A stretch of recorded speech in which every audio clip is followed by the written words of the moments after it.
Session था, जो आज का हमारा सेशन था, वो दक्षिण भारत के जो अन्य राजवंश थे, जिनको कहा जाता है कि दक्षिण भारत के एक छोटे राजवंश जो कुछ समय के लिए जो है वो भारत की दक्षिण भारत की राजनीति में जो है वो भूमिका अपनी निभाते हैं, तो हम आज उनके ऊपर जो है वो चर्चा अपनी करेंगे। इस श्रृंखला में जो सबसे पहला हमें वंश देखने को मिलता है, इस वंश श्रृंखला में जो हमें पहला वंश देखने को मिलता है वो हमारा देवगिरी के जो यादव है यह देखने को मिलते हैं, यानी कि जो देवगिरी के यादव हमें देखने को मिलते हैं, इस श्रृंखला में हमें पहले वंश देखने को मिल जाते हैं। हालांकि कौन आगे कौन पीछे है इसका जो है वो ठीक तरीके से जो प्रमाण है वो नहीं मिल पाया है। तो हम पहले देखेंगे हरिहर प्रथम के बाद, यानी कि आप देखेंगे कि जो देवगिरी के यादव वंश है हम इनके ऊपर जो है वो अपनी चर्चा करेंगे। तो सबसे पहले आपको बता दूं, इसके जो संस्थापक हमें देखने को मिलते हैं वो भिल्लम जो है वो इस वंश के संस्थापक थे। भिल्लम ही वह शासक थे जिन्होंने देवगिरी नामक एक नगर को बसाया था और अपनी राजधानी को जो है वो देवगिरी को जो है अपनी राजधानी बनाया था। यानी कह सकते हैं कि देवगिरी के जो यादव हैं इन्होंने देवगिरी वंश की स्थापना की थी। इनका जो हमें नाम देखने को मिलता है वो भिल्लम थे, इन्होंने देवगिरी नगर को बसाया था और उसको अपनी राजधानी बनाया था। इस प्रकार से हमें इनके बारे में एक प्रारंभिक बातें जो है बस देखने को मिल जाती है। आगे चल करके अगर मैं बात करूं तो आगे चल के जो हमें कहते हैं देवगिरी का जो नाम है वो बदल करके, यानी कि आप देखेंगे जो संतुलन काल हमें स्टार्ट देखने को मिलता है, यानी कि संतुलन काल जब आता है, जब संतुलन काल अपने चरम सीमा में पहुंचता है, उस समय जो है इसका जो नाम है वो बदल करके दौलताबाद जो है वो कर दिया जाता है, यानी कि देवगिरी का नाम बदल करके दौलताबाद जो है वो कर दिया जाता है। इस प्रकार से हमें इनके बारे में देखने को यह जानकारी मिल जाती है। इस वंश के एक हमें और शासक जो है वो देखने को मिलते हैं, यानी कि आप देखेंगे कि भिल्लम के बाद एक हमें शासक देखने को मिलते हैं जिनका नाम हमें देखने को मिलता है राजचंद्र देव, यानी कि जो रामचंद्र देव हैं, सॉरी माफ कीजिएगा, रामचंद्र देव हैं। इनके दरबार में अगर मैं बात करूं, इनके दरबार में एक प्रसिद्ध जो कह सकते हैं कि प्रसिद्ध संगीतकार जिनका नाम हमें देखने को मिलता है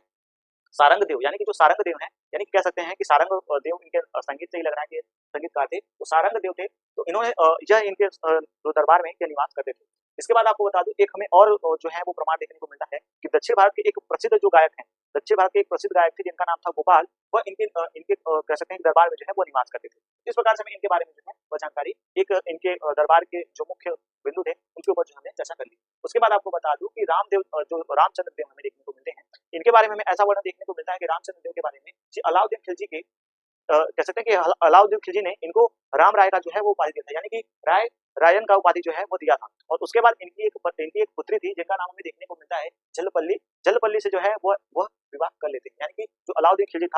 खिलजी ने जो है वो इनकी पुत्री से जो है वो विवाह अपना किया था और उसका जो हमें नाम देखने को मिलता है वो जलपल्ली देखने को मिल जाता है। ऐसा माना जाता है कि जब इनके कह सकते हैं कि जो काका थे गयासुद्दीन, जो कह सकते हैं कि जो जियाउद्दीन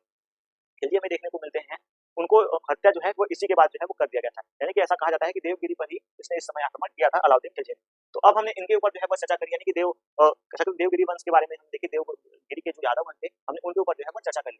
उसके बाद हम देखेंगे कि इस श्रृंखला में हमें जो दूसरे जो हमें राजवंश देखने को मिलते हैं, यानी कि जो इसके बाद जो हमें दूसरे वंश देखने को मिलते हैं, उनका जो हमें नाम देखने को मिलता है वह है होयलस वंश, यानी कि जो होयलस वंश है वो हमें इनके बाद जो है वह देखने को मिल जाता है। इनके जो हमें वास्तविक कह सकते हैं कि वास्तविक संस्थापक की बात करें, यानी कि अगर संस्थापक की बात करें तो एक हमें सन नामक एक हमें व्यक्ति का जो है वो प्रमाण देखने को मिलता है, लेकिन वो ज्यादा मान्यता उसको प्राप्त नहीं है। लेकिन हम देखेंगे वास्तविक संस्थापक के बारे में अगर हम चर्चा करें तो जो हमें वास्तविक संस्थापक के बारे में जानकारी मिली है, उनका जो हमें नाम देखने को मिला है वह है विष्णुवर्धन, यानी कि जो विष्णुवर्धन है वह इस वंश के हमें वास्तविक संस्थापक के रूप में जो है वह देखने को मिल गए हैं। उसके बाद आपको बता दूं कि इनकी जो राजधानी हमें देखने को मिलती है वो हमें द्वार समुद्र देखने को मिलती है। एक बात और आपको बता दूं, द्वार समुद्र के बारे में आप नोट कर लीजिएगा, इसको आपको संतुलित काल में जो है वो कार्य करेगा कि द्वार समुद्र ही एकमात्र ऐसा राज्य दक्षिण भारत का बचा था जिसको कि अलाउद्दीन खिलजी ने जो है वो विजित नहीं कर पाया था, अलाउद्दीन खिलजी जिसको जीत नहीं पाया था। आप देखेंगे कि इनके जो कह सकते हैं कि हमें एक इनके जो अलाउद्दीन खिलजी थे इनके सेनापति इधर के जो हमें देखने को मिलते हैं, अलाउद्दीन खिलजी के जो सेनापति थे उन्होंने इस राज्य को जो है वो विजित नहीं कर पाया था। तो ऐसा वर्णन हमें इनके बारे में देखने को मिल जाता है। तो चलिए अब हम इनके थोड़ी सी प्रारंभिक बातें जो है वो हम देख लेते हैं। आपको सबसे पहले आपको बता दूं कि जो होयलस राज्य हमें देखने को मिलता है वो चोल और चालुक्य राज्य के जो है वो बीच में देखने को मिलता है, यानी कि मध्य में जो था वह स्थित था, मध्यस्थ में जो है वह स्थित हमें देखने को मिल जाता है। अगर इसको आधुनिकता से जोड़ के देखें तो आधुनिक भारत में जो है वो आधुनिक भारत के जो कर्नाटक है, कर्नाटक में एक हेलेवीड नामक एक हमें जगह देखने को मिलता है, जिला कह सकते हैं, जगह कह सकते हैं, ऐसा हमें हेलेवीड नामक एक नगर की स्थापना देखने को मिलती है और यही नाम जो है वो हमें द्वार समुद्र के नाम से जाना जाता है कि कर्नाटक के इसी जगह में इसकी पहचान जो है वो आधुनिकता में जो है वो होती है। आपको बता दूं कि होयलस जो राज्य था वो सबसे पहले जो था वो चालुक्य और चोलों के बीच में, जैसा कि मैंने आपको बताया कि स्थित था, तो इस पे जो है ये अधीनता जो है वो कह सकते हैं चालुक्यों के अधीन में हमें देखने को मिल जाता है, यानी कि जो चालुक्य थे वो यह जो राज्य था होयलस राज्य था वो चालुक्यों के अधीन हमें देखने को मिलता है। आपको बता दूं कि चालुक्य राज्य के विरुद्ध जो है वो पहली अगर होयलस राज्य के प्रति से ओर से देखा जाए जो विद्रोह हुआ है वो विष्णुवर्धन ने किया था, यानी कि जो इस वंश का वास्तविक संस्थापक हमें देखने को मिलता है, उसने इसके बारे में पहली बार जो है वो विद्रोह जो है वो किया था, यानी स्वतंत्रता की जो है वो मांग की थी चालुक्यों से। उसके बाद आप देखेंगे कि जो होयलस वंश है इसकी स्वतंत्रता का कह सकते हैं होयलस राज जो स्वतंत्र हुआ था, पूर्ण रूप से जब स्वतंत्र हो गया था चालुक्य से, उस समय जो शासक था उसका नाम हमें देखने को मिलता है वीर बल्लाल द्वितीय, यानी कि जो वीर बल्लाल द्वितीय था ये इस वंश का कह सकते हैं कि एक स्वतंत्रता का जो है वो जन्मदाता मान सकते हैं हम होयलस राज्य का। उसके बाद आपको बता दूं कि होयलस राज्य का एक प्रसिद्ध हमें शासक के रूप में जो है वो देखने को मिल जाता है, यानी कि आप देखेंगे यह एक हमें प्रसिद्ध शासक के रूप में जो है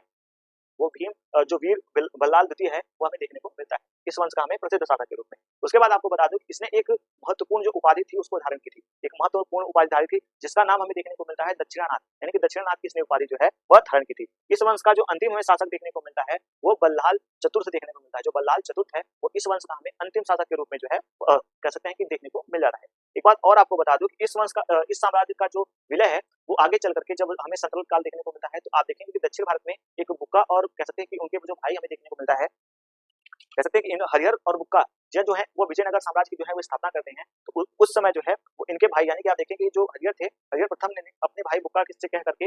इसको जो है इस राज्य को जो है होयलस राज्य को विजयनगर साम्राज्य में जो है वो मिला दिया था, यानी कि यह जो राज्य है वो विजयनगर साम्राज्य के राज्य में जो है वो मिल जाता है, ऐसा हमें वर्णन देखने को मिल जाता है। तो हमने इस प्रकार से आज हमने होयलस वंश के बारे में देखा, जो देवगिरी के यादव वंश थे इनके बारे में देखा, और होयलस वंश के बारे में जो है वो सारी बातें हमने देखी। अब आगे जो है वो हम देखेंगे जो काकतीय वंश है, यानी कि आप देखेंगे कि अभी हमने काकतीय वंश को नहीं देखा तो हम काकतीय वंश को देखेंगे और उनकी जो एक हमें प्रसिद्ध रानी है रुद्रमा देवी, हम उनके ऊपर जो है वो चर्चा करेंगे। तो चलिए आप इसका एक जल्दी से स्क्रीनशॉट ले लें। तो मैं कि हमारा जो दक्षिण भारत के राजवंश है, दक्षिण भारत के जो राजवंश है इसमें जो हमारा नेक्स्ट पॉइंट था वो हमारा था काकतीय वंश। जैसा कि मैंने आपको बताया था कि काकतीय वंश जो है इसके ऊपर जो है हम अपनी चर्चा करेंगे। इसके जो संस्थापक हमें देखने को मिलते हैं उनका जो हमें नाम देखने को मिलता है वो चोल द्वितीय देखने को मिलता है, यानी कि जो चोल द्वितीय है वो हमें इसके संस्थापक देखने को मिलते हैं। और इसके जो हमें कह सकते हैं कि प्रथम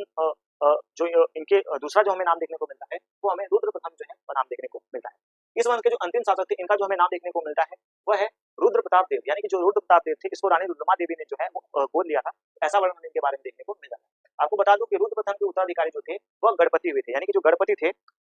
गणपति जो थे वो इनके जो है उत्तराधिकारी के रूप में हमें देखने को मिल जाता है। इसके बाद आपको बता दूं कि जो गणपति थे इनके शासनकाल में हमें एक मुत्तुपल्ली नामक, यानी कि मुत्तुपल्ली नामक एक हमें बंदरगाह जो है वो देखने को मिलता है, जो कि एक प्रसिद्ध हमें बंदरगाह के रूप में जो है वो देखने को मिलता है, यानी कि आंध्र का एक प्रसिद्ध बंदरगाह जो था वो हमें इनके शासनकाल में इनका वर्णन जो है वो हमें देखने को मिल जाता है। आपको बता दूं कि गणपति जो थे इनके जो उत्तराधिकारी थे वो रानी रुद्रमा देवी हुई थी, यानी कि जो रानी रुद्रमा देवी थी वो इनकी कह सकते हैं कि एक उत्तराधिकारी के रूप में हमें देखने को मिल जाती है। आपको एक महत्वपूर्ण बात बता दूं कि इन्हीं के शासनकाल में, रानी रुद्रमा के ही शासनकाल में, या कह सकते हैं इनके पिता जो गणपति थे उनके शासनकाल में ही एक हमें जो वेनिस के प्रसिद्ध यात्री देखने को मिलते हैं जिनका नाम है मार्को पोलो। तो मार्को पोलो जो है वो इन्हीं के शासनकाल में भारत आए थे। कई बार ये क्वेश्चन पूछा गया है कि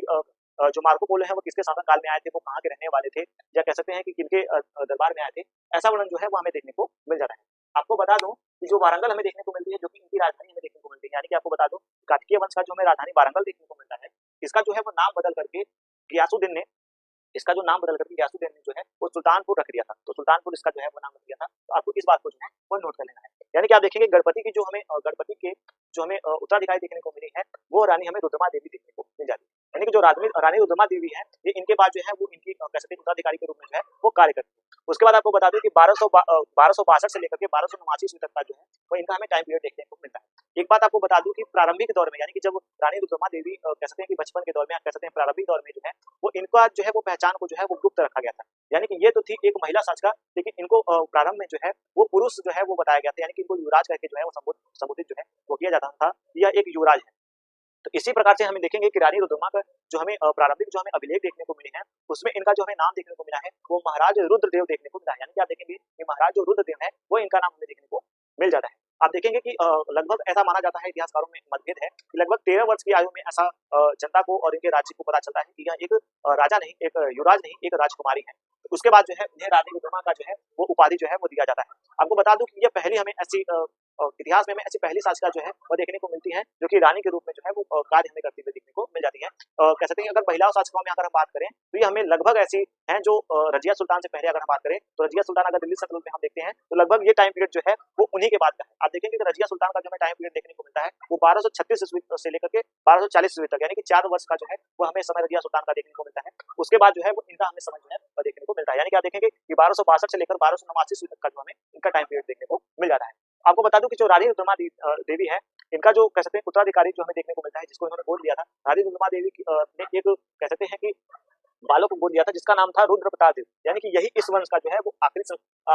अंतिम जो शासक था वो हमें देखने को मिल जाता है। आपको बता दूं कि 1322 ईस्वी में युवराज उंगुल खां ने जो है मोहम्मद बिन तुगलक उंगुल खां या मोहम्मद बिन तुगलक जो थे वो एक ही थे, यानी कि मोहम्मद बिन तुगलक इनका हमें नाम देखने को मिलता है, प्रारंभिक नाम जो था वो उंगुल खां था। तो 1322 ईस्वी में जो है उन्होंने इनको पराजित कर, यानी कि रुद्र प्रताप देव को पराजित कर बंदी बना लिया था और उनको जो है वो मार डाला था। ऐसा वर्णन हमें देखने को मिलता है कई इतिहासकार में, अभी मतभेद है कि उनको मारा था कि नहीं मारा था, ऐसा वर्णन हमें देखने को मिलता है। एक बात और आपको बता दूं कि 1512 ईस्वी में वारंगल की राजधानी में देखने को मिलती है, इसी के धौना अवशेष यानी कि इसको ध्वस्त किया गया, और उसको ध्वस्त करने के बाद एक हमें जो गोलकुंडा देखने को मिलता है, जो कि शिवाजी महाराज का एक हमें प्रसिद्ध दुर्ग देखने को मिलता है गोलकुंडा, तो वो हमें इन्हीं के धौना अवशेष पे जो है वह देखने को मिल जाता है। यानी कि आप देखेंगे गोलकुंडा जो है, गोंकल गोलकुंडा, ऐसे जो वर्णन है वो शिवाजी के जो हमें किले हैं वो यहाँ पे देखने को मिलते हैं, तो उसी के धौना अवशेष में जो है इसका जो है वो निर्माण हुआ था। इस प्रकार से हमने आज जो था वो दक्षिण भारत के जो अन्य राजवंश थे उनके ऊपर जो है वो चर्चा कर ली।